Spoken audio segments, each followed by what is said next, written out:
Yes, so I'm a PhD student at the University of Copenhagen, and this is basically my topic for my PhD. So I'm going to talk a bit about the research we've done in the past 2 and almost a half years now, and why we think this is possible in some sense to take images like the one above of the beetles from pinned insect trays at the Natural History Museum, throw that in some black box AI, and get these beautiful phylogenetic relationships out of that. And how we do that. Before I do that, I'm going to jump a little bit to this shameless plug. I actually didn't have anything to do with this GUI that they've made. Some other researchers at the University of Copenhagen have made this. So we've heard a lot of people today and in the past days talking about wanting to do active learning segmentation, so have a UNet or some other method training in the background as you're doing segmentations. This is a program that does this. I don't think it's the best in the world, and I'm really surprised there isn't something better out there, to be honest. But if you're facing segmenting 1,000 images, then maybe it's something you want to check out. And it's at the University of Copenhagen, so at least it's not that far away.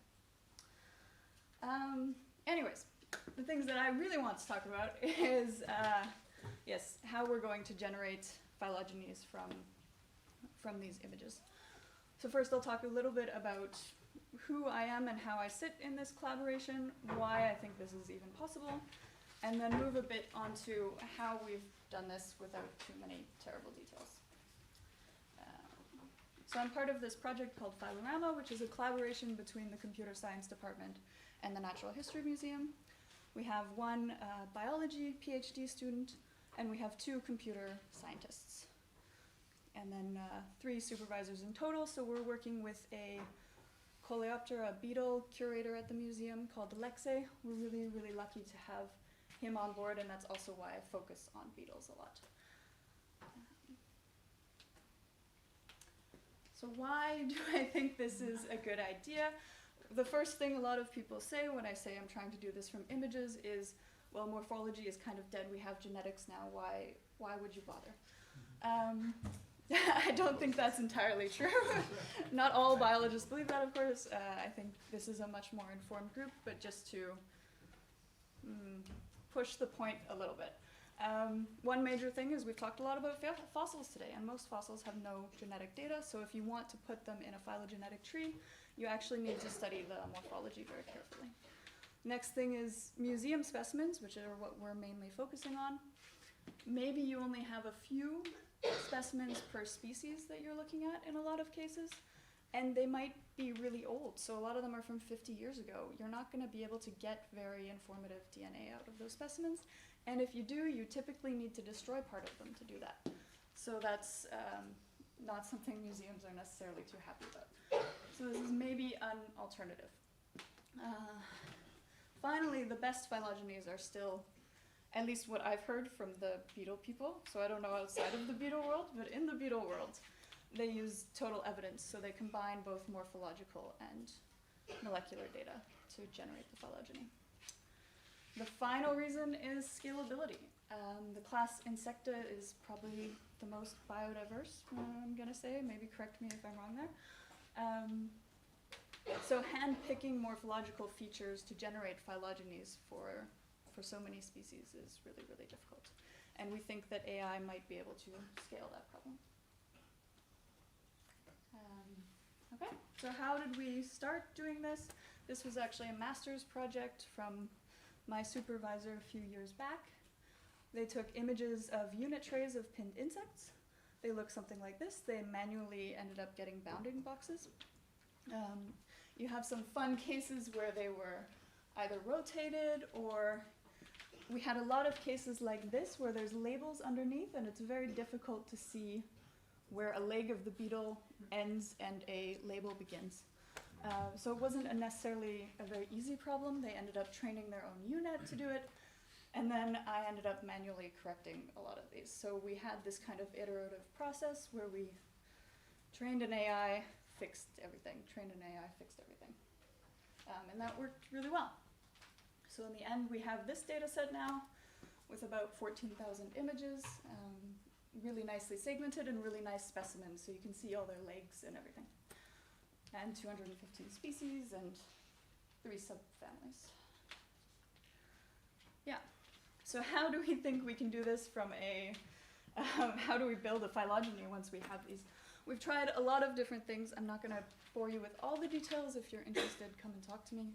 This is one of the more jazzy, interesting things that we tried. So you can take these input images, you can put them in a, it's called an autoencoder network. You generate a latent space. That's what this represents over here. Every color is a different species. You can have it have a decoder and try and regenerate a reconstruction from this. So these you can see are a little bit blurry than the original images. That's because they're actually reconstructions from one of these networks. And why is that really cool? I'll talk about the specifically the reconstructions, why that's really interesting later. But I think a good focal point for now is that you create this latent space. So each dot in this latent space represents a single specimen from your input. And what can we do with that? Well, then we have exactly this. So we have the input images, they go into our deep learning model, and we get trait matrices out of this, which phylogeneticists should be really familiar with, because this is almost exactly what you use. Just usually you use binary traits, and in this case it's continuous. So then we can either directly generate a phylogeny using phylogenetic inference models, so maximum parsimony or Bayesian. Or we've also been playing with adding molecular traits to that and doing that as well.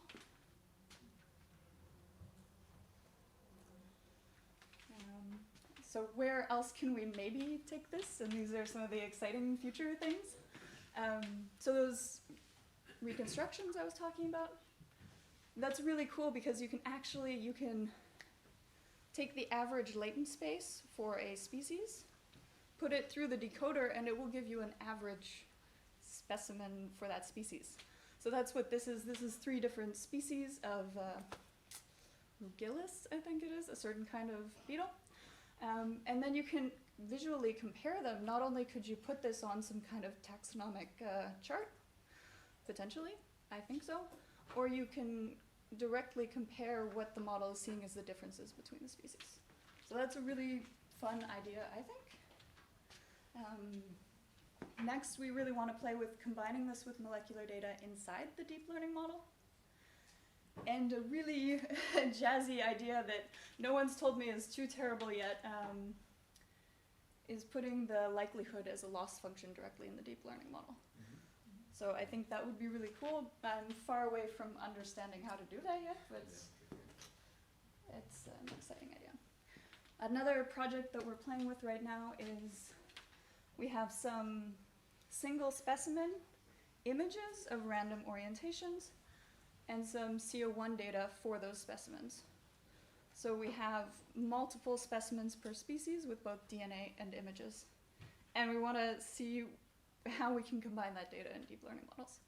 So this Jurassic Park was our kind of silly idea for that. I like the name a lot, but yeah, so this is another idea of how we want to play with deep learning models. That's it. Any questions?